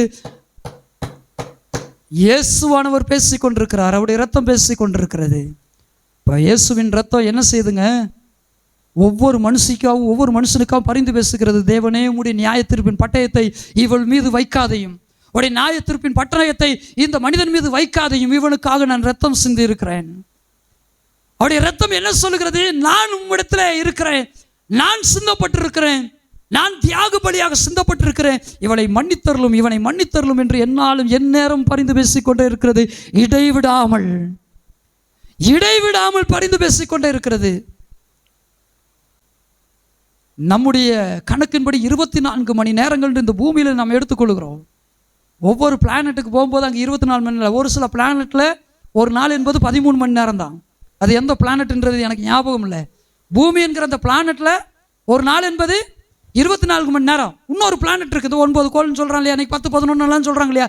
அதில் ஒரு கோளுடைய மணி நேரங்கள் எவ்வளோன்னு கேட்டிங்கன்னா, ஒரு நாள் என்பது 13 மணி நேரங்கள் தானா. இன்னும் ஒரு சில கோளை பார்த்தீங்கன்னா 24 மணி நேரத்துக்கு மேலே எடுத்துக்கொள்கிறதா. பரலோகத்தில் எத்தனை மணி நேரங்கள் உண்டு என்பது நமக்கு தெரியவில்லை. ஆனால் ஒன்றை நாம் இந்த வேதத்து வசனத்தின் மூலம் புரிந்திருக்கிறோம். there is no time, there is no season, but eternity. அது நித்தியமானது, நிரந்தரமானது. அங்கே நேரம் என்பதற்கு காலம் என்பதற்கு இடமில்லை. அது நித்தியமாய் இருக்கிற ஒன்று. அங்கே தேவனானவர் நம்முடைய பாவ பரிகாரத்திற்காக எதை அனுமதித்திருக்கிறார் என்றால், கிறிஸ்துவின் ரத்தத்தை அங்கே அனுமதித்திருக்கிறார். கிறிஸ்துவின் ரத்தம் இப்பொழுது என்ன செய்கிறது என்றால், நமக்காக பரிந்து பேசிக்கொண்டே இருக்கிறது. நமக்காக இரவும் பகலும் என்று நாம் எடுத்துக்கொள்வோமே, ஓய்வில்லாமல் பரிந்து பேசிக் கொண்டிருக்கிறது. அந்த கிறிஸ்தவ ஜனமே, இந்த வீடியோக்களை சோசியல் மீடியாக்களில் பார்க்கிறதான கிறிஸ்தவ சகோதரனே, சகோதரியே, ஊழியரே, ஊழியக்காரிகளே, நாம் சில நேரம் கூட பரிந்து பேசுவதற்கு நேரத்தை ஒதுக்குவதில்லை. ஞாயிற்றுக்கிழமை என்றால் ஆராதனை தான், பிரசங்கம் தான் முடிந்தது. உபவாச ஜபங்கள் என்றால் எனக்கு இது வேண்டும், அது வேண்டும், அப்படி வேண்டும், என் ஊழியம் இந்த அளவுக்கு டெவலப் ஆக வேண்டும், என் ஊழியம் வளர்வதற்காக நாம் அழைக்கப்பட்டவர்கள் அல்ல. ஊழியத்தின் வாயிலாக ஜனங்கள் ரட்சிக்கப்படுவதற்காக நாம் அழைக்கப்பட்டவர்கள். இன்றைக்கு நாம் எத்தனை பேர் எவ்வளவு நேரம் ஜெபம் பண்ணி கொண்டிருக்கிறோம்? வீட்டில் தான் ஜெபிக்க முடியல, சபைக்கு வாங்க, ரெகுலராக வாங்க அப்படின்னாலும் பரிந்து பேசி ஜெபிக்கிற காலில், வீக்லி ட்வைஸ், வாரத்துக்கு 2 தடவையாவது சபைக்கு வந்து பரிந்து பேசி ஜெபிங்கன்னா அதுக்கு இன்னைக்கு ஆள் இல்லை. இன்றைக்கு ஊழியருடைய மனநிலையும் விசுவாசியுடைய மனநிலையும் பரிந்து பேசி ஜெபிப்பதற்கு பதிலாக இன்னைக்கு வேத ஞானத்தை பெற்றுக்கொள்ள வேண்டும். எதை எப்படி பேசலாம், எதை எப்படி பிரசங்கம் பண்ணலாம், இந்த வசனத்துக்கு எது மேட்சாக இருக்கும், இந்த வசனத்தினுடைய ஜோடி எப்படியா இருக்கும், இப்படியெல்லாம் சிந்திக்கிறீங்க, ரொம்ப நல்லது. ஆனால் அதை காட்டிலும், ஒரு மனிதனுடைய குற்றத்தை நீங்கள் சொல்வதை காட்டிலும், ஒரு மனிதனுடைய பாவத்தை நீங்கள் வெளிப்படுத்துவதை காட்டிலும் அவனுக்காக பரிந்து பேசி ஜெபிப்பது என்பது அதிக நன்மையான விஷயம். இப்படிப்பட்ட பாக்கியத்திற்கு இப்படிப்பட்ட பாக்கியத்திற்குள்ளாக இச்சபையாராகிய நம்மை கர்த்தர் நடத்துவாராக. அல்லேலூயா, அல்லேலூயா. பாருங்க, இயேசுவின் இரத்தம் பேசுகிற காரியங்களை குறித்து நாம் நன்றாக வேத வசனங்களின் வாயிலாக நாம் அறிந்திருக்கிறோம். அது நமக்காக என்ன செய்கிறது? பரிந்து பேசிக் கொண்டிருக்கிறது. ஆபேலுடைய இரத்தம் என்னங்க பேசினது? அப்போ இதிலிருந்து நம்ம அனுமானிக்கலாம், இயேசுவின் இரத்தம் என்ன பேசுச்சு என்பதை நாம் அறிந்திருக்கிறோம் இல்லையா? அதனால இயேசுவின் இரத்தம் என்ன பேசினது என்பதை அறிந்திருக்கிற நாம ஆபேலுடைய இரத்தம் என்ன பேசியிருக்கு அப்படின்னு சொல்லி நம்ம என்ன செய்யலாம்? அனுமானிக்கலாம். பைபிள் ஆபேல் ரத்தம் பேசினதா சொல்லுது? என்ன பேசுச்சுன்னு பைபிளில் இருக்கா? இயேசுவின் ரத்தம் என்ன பேசுதுன்னு பைபிளில் இருக்கு. ஆபேல் ரத்தம் என்ன பேசுச்சுன்னு போட்டிருக்கா? நீ என்ன செய்தாய்? உன் சகோதரனுடைய ரத்தம் பூமியிலிருந்து என்னை நோக்கி பார்க்கிறதில்ல, என்னை நோக்கி கூப்பிடுகிறது. ஆதியாகமத்தில் வாசிக்கிறோம்ல, 4வது அதிகாரத்தில். ஆதியாகமத்தில் எப்படி வாசிக்கிறோம்? உன் சகோதரனை நீ என்ன செய்த? அவருடைய ரத்தம் என்ன செய்து? பூமியிலிருந்து என்னை நோக்கி கூப்பிடுதான். 4வது அதிகாரம் 10வது வசனம். ஆதியாகமம் 4:10. அதற்கு அவர், என்ன செய்தாய்? உன் சகோதரனுடைய இரத்தத்தின் சத்தம் பூமியிலிருந்து என்னை நோக்கி கூப்பிடுகிறது. வாசிங்க வாசிங்க. இப்பொழுது உன் சகோதரனுடைய இரத்தத்தை உன் கையிலே வாங்கிக் கொள்ள தன் வாயை திறந்த ஒரு இரத்தம் சிந்துகிற மனுஷனுடைய நிலைமையை பாருங்க. அவன் சபிக்கப்பட்டவனா இருப்பானாம். இரத்தம் சிந்துகிற மனிதனுடைய நிலைமை என்னதுங்க? இரத்தம் சிந்துகிற மனிதனுடைய நிலைமை என்ன? சாபம், சபிக்கப்படுறதா. இந்த பூமியில யாருடைய இரத்தத்தை சிந்தின, எந்த மனுஷனுடைய இரத்தத்தை சிந்தினாலும் அவன் சபிக்கப்பட்டவன். ஒரு நீதிமான் பாவியினுடைய இரத்தத்தை சிந்தினாலும், ஒரு பாவி நீதிமானுடைய இரத்தத்தை சிந்தினாலும், ஒரு முழுவதும் பாவத்தில் உழண்டு கொண்டிருக்கிற ஒரு மனிதன் நீதிமானுடைய இரத்தத்தை சிந்தினாலும், ஒரு நீதிமானாய் இருக்கிற ஒரு மனிதன் முழுவதுமாய் நீதியில வாழ்ந்து கொண்டிருக்கிற ஒரு மனிதன் ஒரு பாவியினுடைய இரத்தத்தை சிந்தினாலும் இவ்விரத்தாருடைய நிலைமை என்னவென்றால் சாபம்தான். இவ்விரத்தாரினுடைய ஒரு மோசமான நிலை என்னவென்றால் அவர்கள் சாபத்தில் விழுந்து போகிறவர்கள். எந்த மனிதனுடைய இரத்தம் சிந்தப்படுகிறதோ அதே மனிதனுடைய இரத்தம் சிந்தப்படும் என்றுதான் வேதம் சொல்லுகிறது. ஆதியாகமம் 4:10 நாம் எப்படி வாசிக்கிறோம்? நீ என்ன செய்தாய்? உன் சகோதரனுடைய இரத்தத்தின் சத்தம் பூமியிலிருந்து என்னை நோக்கி கூப்பிடு. அப்ப ஆபேலுடைய இரத்தம் தேவனை நோக்கி கூப்பிட்டு இருக்குன்னா எப்படி கூப்பிட்டுருக்கும்? வெளிப்படுத்தின விசேஷத்தில் வாசிக்கிறோம். பலிபீடத்துக்கு அடியில் ஆவிகள் இருக்கு இல்லையா? பலிபீடத்து ஆவிகள் அப்படின்னு சொல்லி அதெல்லாம் என்ன செய்து, தேவனே எப்பொழுது நீர் இந்த பூமியில நியாய்ந்திருப்பீர், என்னுடைய ரத்தத்தை சிந்தினவர்கள் மேலே எப்பொழுது பழி வாங்குவீங்க சொல்லுதா இல்லையா? இங்கே பாருங்க எல்லாரும் கவனிங்களேன். பலிபீடத்து ஆவிகள் இருக்கு இல்லையா? பரலோகத்தில் பலிபீடத்தில் இருக்கு. அந்த பலிபீடத்தின் கீழாக ஆவிகள் இருந்தது, அதெல்லாம் ரத்த சாட்சிகளாய் மரித்தது அப்படின்னாலும் வெளிப்படுத்தல வாசிக்கிறோம். இப்போ அது பேசுது. என்ன பேசுதுன்னா, தேவனே என்றைக்கு நீர் இந்த பூமியில நியாயத்தீர்ப்பு செய்ய போறீங்க, என்னுடைய ரத்தத்திற்கு நீர் என்னைக்கு பழி வாங்க போறீங்க? ஒரு விஷயத்தை காணுங்க, பழி வாங்குவது என்பது பரலோகத்தில் உண்டோ? பழி வாங்குற குணம் என்பது பரலோகத்தில் உண்டோ? இல்லை. அப்புறம் ஏன் இந்த பலிபீடத்து ஆவிகள்லாம் எப்போ பழி வாங்குவீங்க அப்படின்னு சொல்லுது? சத்தமா சொல்லுங்களேன். இனியும் அநேக பரிசுத்தவான்களுடைய ரத்தம் சிந்தப்படக்கூடாது என்பதையே அது காண்பிக்குது பாருங்க. இது வரைக்கும் நீங்க பழி வாங்காம இருப்பீங்கன்னா என்ன அர்த்தம்?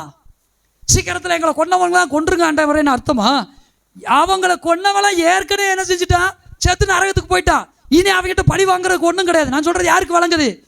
எங்களுடைய ரத்தம் சிந்தினவர்களுடைய எங்களுடைய ரத்தத்தை சிந்தினவர்கள் மீது பழி வாங்குங்க அப்படின்னா என்ன அர்த்தம்னா, இனியும் ரத்தம் சிந்தப்படக்கூடாது ஆண்டவரே, இனியும் அநேகர் மறிக்கக்கூடாதுப்பா, சீக்கிரத்தில் ஒரு நியாயத்தீர்ப்பை கொண்டு வாங்க.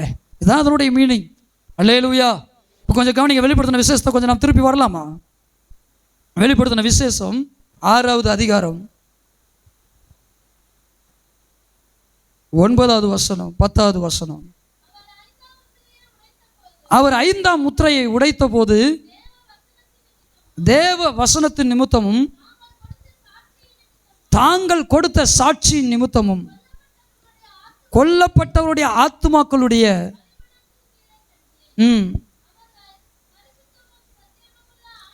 பாருங்க அவங்க என்ன சொல்றாங்களா? பரிசுத்தமும் சத்தியமுள்ள ஆண்டவரே. அதாவது யோவான் இங்கே என்ன சொல்லுகிறார்? தேவனுடைய வசனத்தின் நிமித்தமும் தாங்கள் கொடுத்த சாட்சி நிமித்தமும் கொல்லப்பட்டவருடைய ஆத்துமாக்களை பலிபீடத்தின் கீழே கண்டாரால் அவர்கள் என்ன சொன்னார்களாம்? பரிசுத்தமும் சத்தியமுள்ள ஆண்டவரே, தேவரீர் பூமியின் மேல் குடியிருக்கிறவரிடத்தில் எங்கள் இரத்தத்தை குறித்து எதுவரைக்கும் நியாய தீர்ப்பு செய்யாமலும் பழி வாங்காமலும் இருப்பீர் என்று மகா சத்தமிட்டு கூப்பிட்டார்களாம். இங்க யார் பலிபீடத்திற்கு கீழே இருக்கிறது? யாருங்க? ஆபேல் முதற்கொண்டு அங்க இருக்கிறார். யார் இருக்கிறது? முதல் இரத்த சாட்சியான ஆபேல். வேதாகமத்துடைய முதல் இரத்த சாட்சி யாருங்க? ஆபேல். மற்றொரு அற்புதமான விஷயம் உண்டு. இந்த வேதாகமும் முதல் யாருடைய ரத்தத்தை குறித்து பேசுகிறார்கள்? ஆபேலுடைய ரத்தம். கடைசியாக யாருடைய ரத்தத்தை குறித்து வெளிப்படுத்தின விசேஷத்தில் பேசுகிறதுங்க? இயேசு கிறிஸ்துவினுடைய ரத்தம். ஆபேலுடைய ரத்தத்தையும் இயேசு கிறிஸ்துவினுடைய ரத்தத்தையும் எபிரேய நிருபத்தை எழுதுகிற எபிரேய நிருபக்காரர் ஏன் கம்பேர் பண்ணுகிறார்னா, வேதம் சொல்லுகிற முதல் ரத்தம் ஆபேல், சிந்தப்பட்ட ரத்தம் ஆபேலுடைய ரத்தம். வேதம் சொல்லுகிற கடைசியாக சிந்தப்பட்ட ரத்தம் யாருடைய ரத்தமா? இயேசு கிறிஸ்துவின் ரத்தமா? இப்ப பலிபீடத்தில் இருக்கிற, பலிபீடத்தின் கீழே இருக்கிற இந்த ரத்தம் சிந்தி அல்லது இரத்த சாட்சிகளை மரித்த இந்த ஆத்துமாக்கள் பேசுகிறத கொஞ்சம் கவனிங்க. இங்க யாருடைய ஆத்மாவும் இருக்குங்க? ஆபேலுடைய ஆவியும் இருக்கு. இப்ப ஆபேலை கொண்டது காயின். இப்ப எங்க இருக்கிறான்? அவன் நரக பாதாளத்துக்கு போயிட்டான். இப்ப காயின் இடத்துல பழி வாங்க சொல்லுகிறாங்க இவங்க.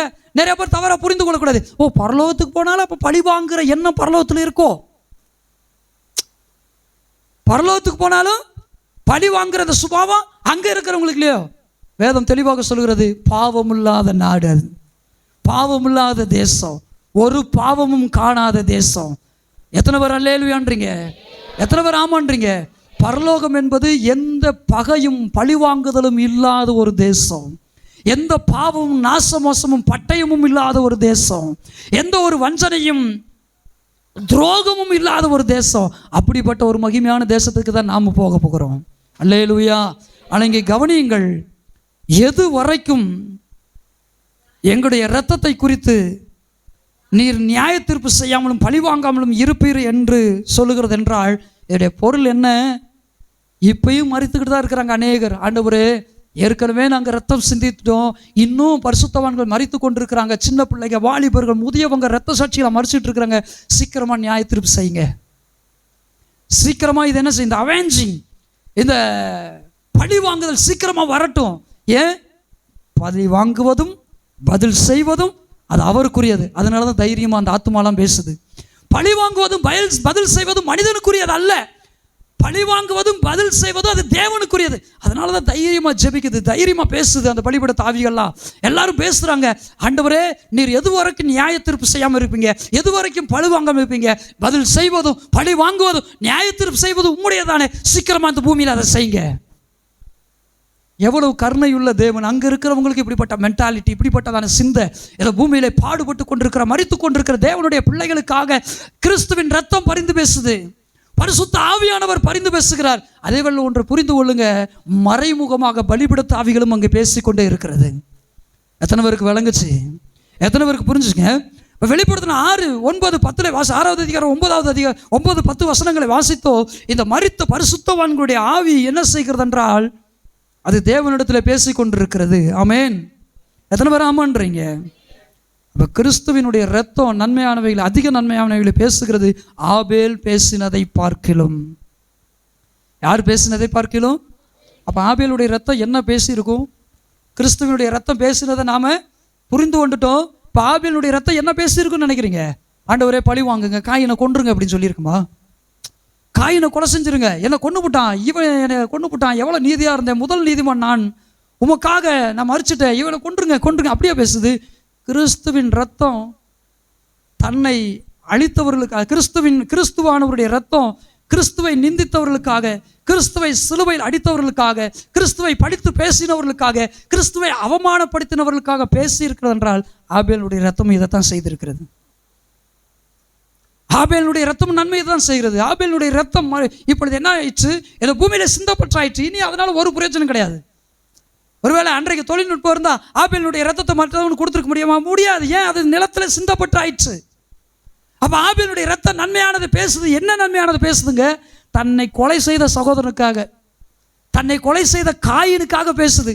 பொழைச்சு போட்டு ஆண்டவரே, இவனை விட்டுருங்க, நான் தான் செத்துட்டேன், எங்க அப்பாவுக்கு 2 பிள்ளை, நான் செத்துட்டேன், இவனாவது நல்லா இருக்கட்டும், இவனை மன்னிங்க.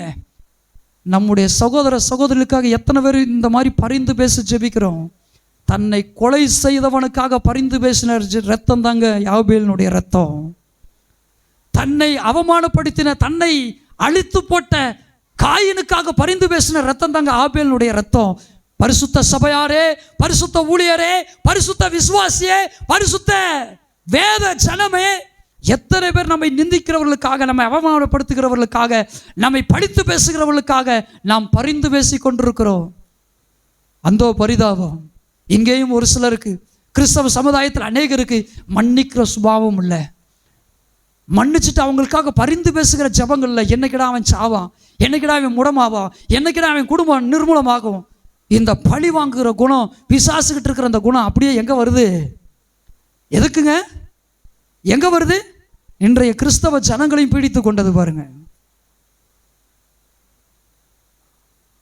நீதிமான் நம்ம சொல்லுகிறோம், கடந்த பிரசங்கங்கள்லாம் வாசித்தோம், அக்னி கொள்ளியலை போல இருக்கிறோம், நீதிமான் சந்ததியா இருக்கிறோம், ஆபிரகாமுடைய சந்ததியா இருக்கிறோம்.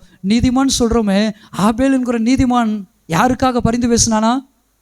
தன்னை கொலை செய்தவனுக்காக. கொலை செய்யறதை காட்டிலையும் பெரிய பாவம் இருக்கு. கொலை செய்யறதை விட பெரிய பாவம் இருக்கா? அதாவது ஈக்குவலன்ட் தான் நான் சொல்லுவேன். இந்த ரேப் இருக்குல்ல, விபச்சாரம், இதுவும் கொலை செய்கிறது ஏறக்குறை ஈவன். ஆனால் இதில் முதலிடத்தில் இருக்கிறது ஒரு மனிதன். கோயம்புத்தூர்லாம் நீங்கள் பார்த்துருப்பீங்க, கூட்டு பாலியல் பலாத்காரம் பண்ணி அடுத்தும் கோயம்புத்தூரில் மறுபடியும் ஒரு செய்தி, மறுபடியும் அதே மாதிரி ஒரு செய்தி. எங்கே பார்த்தாலும் இன்னைக்கு இந்த பாலியல் பலாத்காரங்கள். நான் சொல்கிறத கொஞ்சம் கவனிங்க. பாலியல் பலாத்காரம் செய்தவங்க இருக்காங்க இல்லையா, அவங்க பாதிக்கப்பட்ட பாதிப்பு எப்படிப்பட்டதுன்னா கொலை செய்யப்பட்டதுக்கு சமமானது. எதற்கு பட்டு சமமானதுங்க? கொஞ்சம் கவனிங்க. எதற்கு சமமானது? ஒரு மனிதனை கொலை செய்வது ஒன்றுதான், ஒருவனை ஆணோ பெண்ணோ பாலியல் பலாத்காரம் செய்து கற்பழிப்பதும் ஒன்றுதான். ரெண்டுக்கும் பெரிய வித்தியாசம் இல்லை. ஆனால் இதில் இருக்கிற ஒரு உண்மையை நான் ஒன்று சொல்கிறேன். தன் கற்பை இழந்தவர்கள் மீண்டும் மீண்டும் வாழ்வதற்கு வாழ்நாட்கள் உண்டு. ஆண் தன் கற்பை இழந்திருக்கலாம், ஒரு பெண் தன் கற்பை இழந்திருக்கலாம். மீண்டும் அவர்கள் என்ன செய்யலாம்? சில உணவுகளாக, மருந்துகளினால், மாத்திரைகளினால் தங்களுடைய யூட்ரஸ், தன்னுடைய கர்ப்பப்பையை, அல்லது ஆண்கள் தங்களுடைய இந்த கர்ப்ப அமைப்பை சீரமைப்பை செய்து கொண்டு, சீரமைப்பு பண்ணி இந்த உலகத்தில் மீண்டும் பிள்ளைகளை பெற்றெடுத்து குடும்பத்தோடு சமாதானமாய் வாழ முடியும். ஆனால் கொலை செய்யப்பட்ட ஒரு ஆத்துமா, கொலை செய்யப்பட்ட ஒரு பெண், கொலை செய்யப்பட்ட ஒரு ஆண், மரித்து போன ஒரு மனிதன் மீண்டும் வருவானோ? மீண்டும் உயிர் பெற முடியுமோ? அவன் இழந்து போனதினால், துக்கத்தோடு அவன் இறந்து போனதினால், அவனை நினைத்து நினைத்து அனுதினமும் செத்து கொண்டிருக்கிறானே தன் பிள்ளை, தன் மகள், தன் மனைவி, தன் பெற்றோர், தன் தாய், அந்த துக்கத்தை ஆற்றிவிட முடியுமோ? இன்றைக்கு எத்தனை பேர் தன் குடும்பத்தில் இறந்ததுனால சாக முடியாம பைத்தியங்களா இருக்கிறாங்கன்னு உங்களுக்கு தெரியுமா? உங்களை நிறைய பேர் பார்த்துருப்பீங்க. தன் குடும்பத்தில் இருக்கிற ஒரு நபர் நம்பிக்கை இல்லாதனால, பரலோகத்துக்கு போயிட்டான்ங்கிற நம்பிக்கை இல்லாதனால பைத்தியங்களா குடும்பங்களில் சாகவும் முடியாம, மறைக்கவும் முடியாம, மென்டல் டிஸார்டரோட கூட இந்த மனநிலை பாதிக்கப்பட்டவர்களாக இன்னைக்கு எத்தனை பேர் வாழ்ந்து கொண்டிருக்கிறாங்க தெரியுங்களா? நான் கேட்குற கேள்வி, நான் உங்களிடத்து சொல்ல விரும்புகிற ஒன்று, கொலை செய்யப்பட்ட ஆத்துமா மீண்டும் இந்த பூமியில வந்து விடுமோ? அவனை இழந்ததினால் வாடிக்கொண்டிருக்கிற குடும்பத்திற்கு ஆறுதல் உண்டாகி விடுமோ? கொலை பாதகம் எவ்வளவு பெரிய மோசமான பாதகம்! அப்படிப்பட்ட கொலை செய்த காயினுக்காகவும் ஆபேலுடைய ரத்தம் பேசி இருக்கிறது. அதுதாங்க நீதிமான், அவன் தாங்க நீதிமான். இந்த இந்திய தேசத்தினுடைய சொல்லும் போதே எனக்குள்ளாக பேசுவதற்கு ஒரு தடை ஏற்படுகிறது போல இருக்கிறது. எத்தனை எத்தனை நீதிமான்களுடைய ரத்தம் இந்த இந்திய தேசத்தில் தன் மனைவிகளை கற்பழித்தவர்களுக்காக பரிந்து பேசினது, தன் பிள்ளைகளை கண் முன்பாக கற்பழித்தவர்களுக்காக, வெட்டி தின்றவர்களுக்காக, ஆப்பிரிக்க தேசத்தில் தன் பிள்ளைகளை தன் கண் முன்பாகவே பலியிட்டு கொன்று சமைத்து தின்றவர்களுக்காக பரிந்து பேசினது.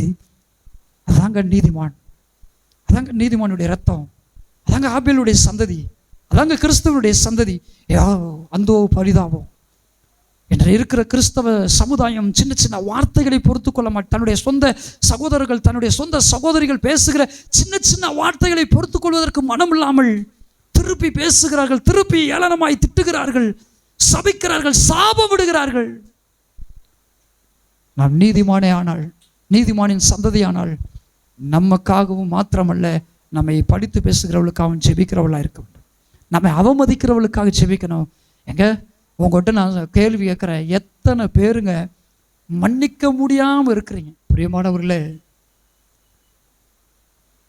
தன்னை கொலை செய்த மனிதனுக்காக மரித்த பின்பும் பேசியிருக்கிறான். இரண்டாவதாக கற்றுக்கொள்ள வேண்டிய முக்கியமான ஒரு பாடம், முக்கியமான ஒரு சத்தியம்.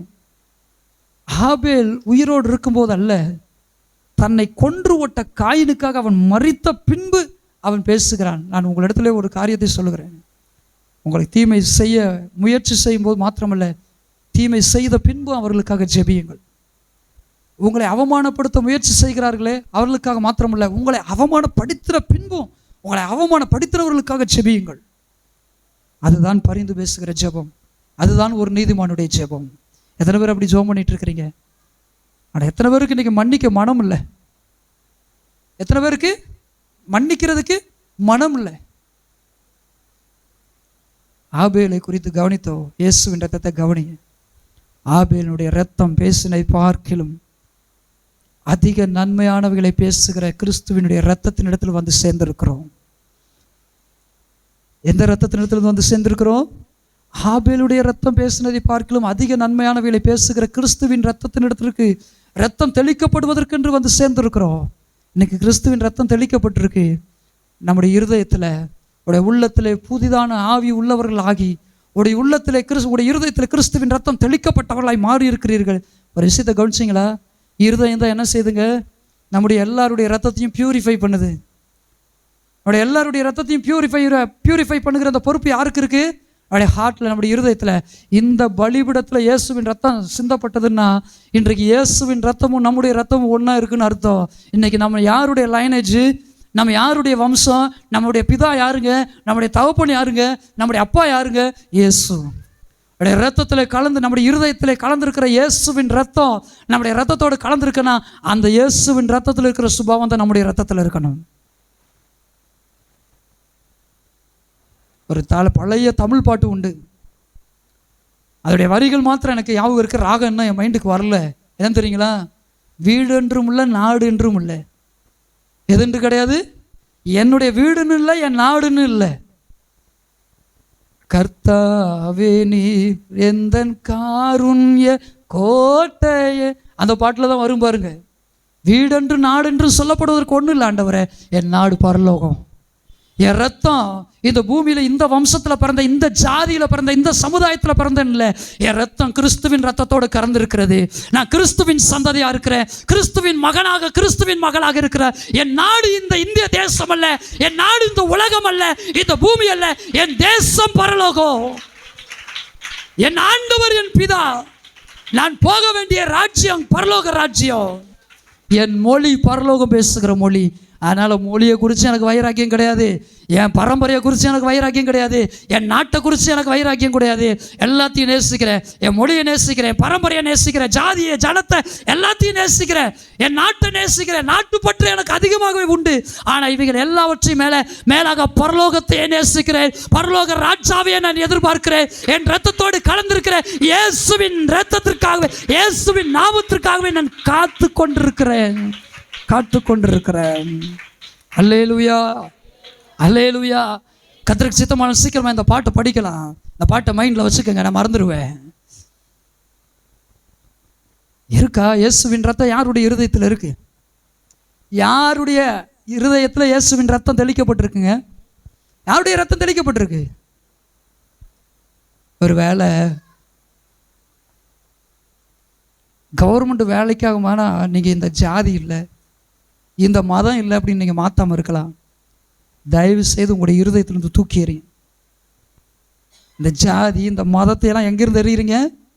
இயேசுவின் ரத்தம் உங்களுக்குள்ளே இருக்குன்னா அந்த மதத்தை சேர்ந்தவங்க, ஜாதியை சேர்ந்தவங்க பிரசங்கம் பண்ணுறதெல்லாம் தயவு செய்து கேட்காதீங்க. இயேசுவின் ரத்தம் இயேசுடைய ரத்தம் உங்களுடைய ரத்த ஓட்டத்தில் இருக்குன்னா அப்படிப்பட்ட மதத்தை சேர்ந்தவர்கள், ஜாதியை சேர்ந்தவர்கள், ஜாதி தலைவர்கள் பேசுகிற பேச்சை கேட்காதீங்க.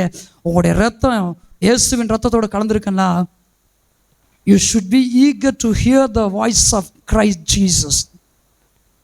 Christ Jesus. கிறிஸ்துவின் வார்த்தைகளை கேட்பதற்கு உங்களுடைய இருதயம் எப்பொழுதும் ஆவல் உள்ளதாக இருக்க வேண்டும். எத்தனை பேர் ஆமான்றீங்க? நீங்கள் எப்பொழுதும் ஆயத்தமுடையவர்களாய், ஆவல் உள்ளவர்களாக இருக்க வேண்டாம். எத்தனை பேர் மறைமுறையாக ஜாதி தலைவர், மத தலைவர் பேசுகிறத கேட்டுக்கிட்டு இருக்கீங்கன்னு உங்களுக்கு தான் தெரியும்.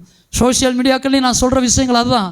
எத்தனை பேர் இன்னும் நான் ரட்சிக்கப்பட்டேன், கிறிஸ்துவின் ரத்தம் இருதயத்தில் தெளிக்கப்பட்டிருக்குன்னு சொல்லிட்டு ஜாதியை சேர்ந்தவன், மதத்தை சேர்ந்தவன் பிரசங்கம் பண்ணுறதை கேட்டுக்கொண்டிருந்தீங்கன்னா உங்களுடைய உடம்புல, உங்களுடைய ஆத்மாவில், உங்களுடைய ஆவியில், உங்களுடைய இருதயத்தில் இயேசுவின் ரத்தம் இல்லை.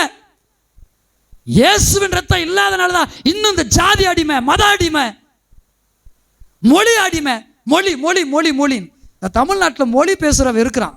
இந்த தமிழ்நாட்டில் மொழி இருக்கிற அந்த அயோக்கிய பயல்களை பூரா பார்த்தீங்கன்னா தான் பிள்ளை இங்கிலீஷ் மீடியம் படிக்க வைக்கிற, பல மொழி கற்றுக் கொடுக்குற. தான் பிள்ளைகளை பார்த்தீங்கன்னா ஹிந்தி பேசுகிறான், இங்கிலீஷ் பேசுகிறான், கவனிச்சிங்களா, பிரெஞ்சு பேசுகிறாங்க.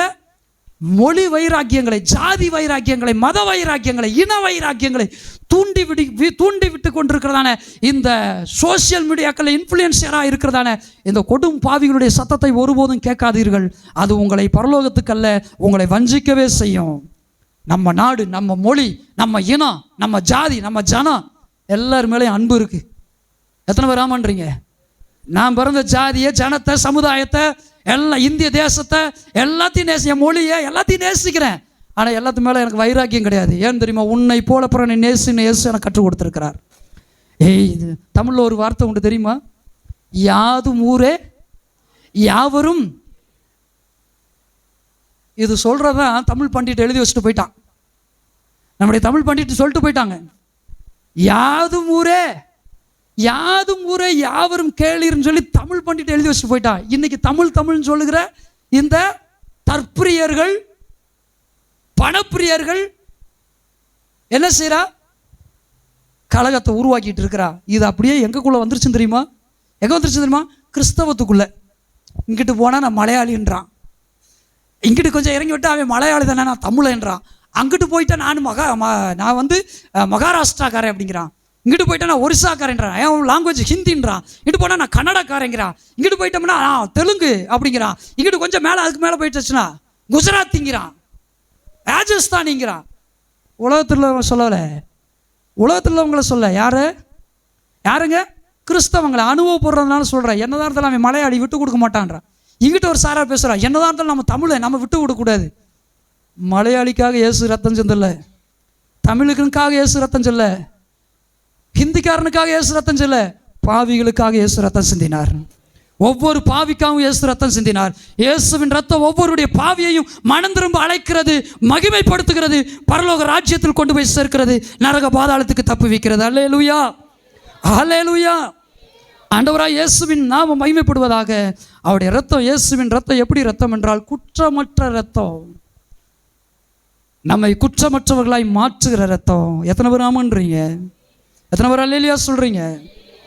பிரியமானவர்களே, இந்த குற்றமற்ற இயேசுவின் ரத்தம் சிந்துதல் இல்லாமல் பாவ மன்னிப்பு இல்லை.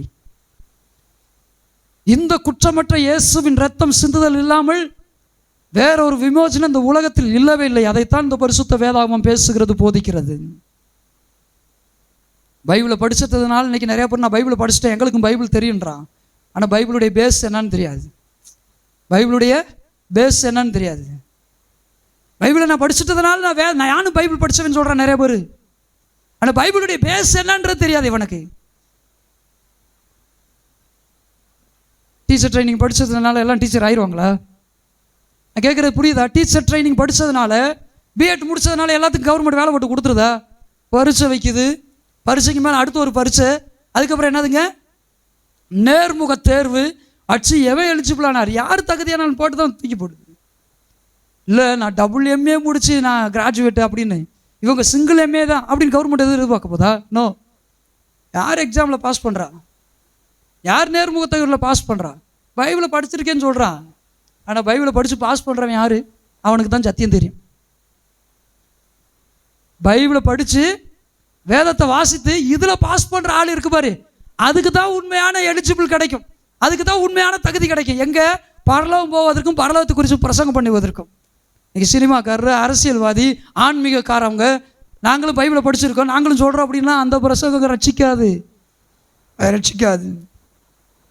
கர்த்தர் நம்மை அவ்விதமான விஷயங்களுக்கு தப்பித்து காப்பாற்றுவாராக. மத்தேயு எழுதின சுவிசேஷத்தின் புஸ்தகம் 27வது அதிகாரம் 4வது வசனம். யூதாஸ் இங்கே ஒரு வார்த்தையை சொல்கிறான். எப்படி சொல்கிறான்னா, குற்றமில்லாத இரத்தத்தை நான் காட்டி கொடுத்தேன்.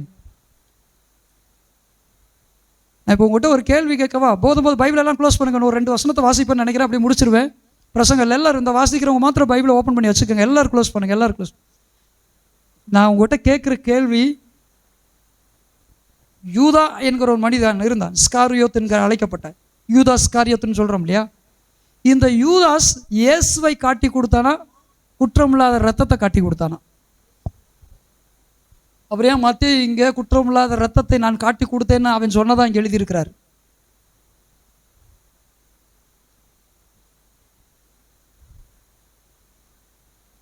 மறுபடியும் உங்கள்கிட்ட கேள்வி வைக்கிறேன், யூதாஸ் இயேசுவை காட்டி கொடுத்தானா, அவருடைய ரத்தத்தை காட்டி கொடுத்தானா? என்னை காட்டி கொடுக்குறா, என்னை காட்டி குடிக்கிறியான், இவெல்லாம் நல்லா இருப்பாளா, காட்டி கொடுக்குறதே இவன் வேலையாக போச்சு அப்படிலாம் வைரோம் இல்லையா? யூதாஸ் யாரை காட்டி கொடுத்தான்னு வேதம் சொல்லுறீங்களா? குற்றமில்லாத இரத்தத்தையா? வாசிக்கலாம் எல்லாரும் சேர்ந்து. குற்றமில்லாத இரத்தத்தை நான் காட்டி கொடுத்தேனே. முன்பு நான் பிரசங்கித்தது எத்தனை பேருக்கு ஞாபகம் இருக்குன்னு தெரியல. அவன் காட்டி கொடுத்தது இயேசுவை முத்தத்தினால் காட்டி கொடுத்தான். ஆனால் அவன் கன்ஃபஸ் பண்ணும்போது என்ன சொல்கிறான் தெரியுங்களா?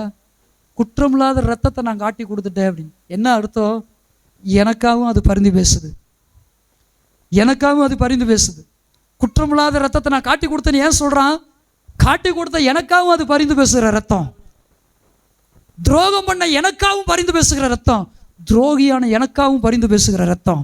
குற்ற மனசாட்சியில் நாண்டு கொண்டு செத்தானாங்க. மனம் திரும்பி இருந்தால் நிச்சயமாக அந்த ரத்தம் அவனை காப்பாற்றி இருக்கும். அவன் ஜீவன் அவன் எடுத்துக்கொள்றதுனால தான் அவனும் இன்றைக்கு நரக பாதாளத்துக்கு போயிட்டான். தனக்கென்று ஒடுக்கப்பட்ட இடத்தை இழந்து நரகத்துக்கு போயிட்டான். காரணம் என்ன? குற்றமில்லாத ரத்தம் என்பதை அறிந்திருந்தான், தனக்காகவும் சிந்தப்பட்ட ரத்தம் என்பதை புரிந்து கொண்டான். ஆனால் மனம் திரும்புதலுக்கு இடம் கொடுக்கலங்க. குற்ற மனசாட்சி வேற. சொல்லுங்க, என்ன மனசாட்சி வேற? என்ன மனசாட்சி? குற்ற மனசாட்சி. குற்ற மனசாட்சி. இந்த யூதாஸுக்குள்ள என்ன மனசாட்சி இருந்துச்சு? என்ன மனசாட்சி இருந்துச்சு? குற்ற மனசாட்சி இருந்துச்சு.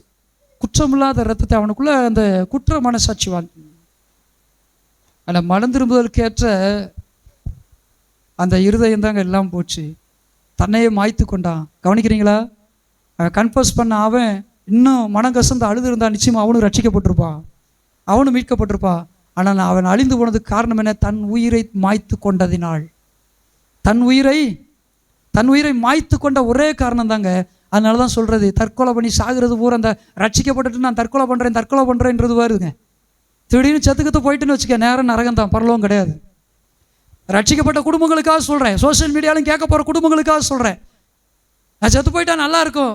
சிலருக்கு இயல்பாகவே ஒரு மனநிலை, சூசைட் பண்ணுற மாதிரி கொஞ்சம் த்ரெட்டன் பண்ணுவோம். வீட்டாரை கொஞ்சம் த்ரெட்டன் பண்ணுவோம். திடீர்னு போட்டுன்னு மண்டையை போட்டுன்னு வச்சுக்க, யூதாஸ் மாதிரி தான், நேரம் எங்கே போயிடுவேன்? நரகம்தான். ஏன்? ஜீவனை அழிப்பதற்கு, ஜீவனை எடுப்பதற்கு, கொடுப்பதற்கு அதிகாரம் உள்ளவர் தேவன் மாத்திரம்தான். உங்கள் ஜீவனை நீங்கள் எடுத்துக்கொள்வதற்கு ஒருபோது கர்த்தர் உங்களுக்கு அதிகாரம் கொடுக்கல. அதனால தான் ஆபேலை கொன்ற காயினை கர்த்தர் விட்டுட்டாரு. ஆனால் காயினை கொள்ளுகிற எவன் மேலும் எத்தனை பலி சுமரும்? 7 பலி சுமருன்ட்டாரு. ஆபேலை கொண்ட காயினை விட்டுட்டாரு. என்ன காரணம்? கிரேஸ். ஆனால் காயினை எவனாவது கொண்ட அவன் மேலே எத்தனை பலி சுமரும்? காரணம் என்ன?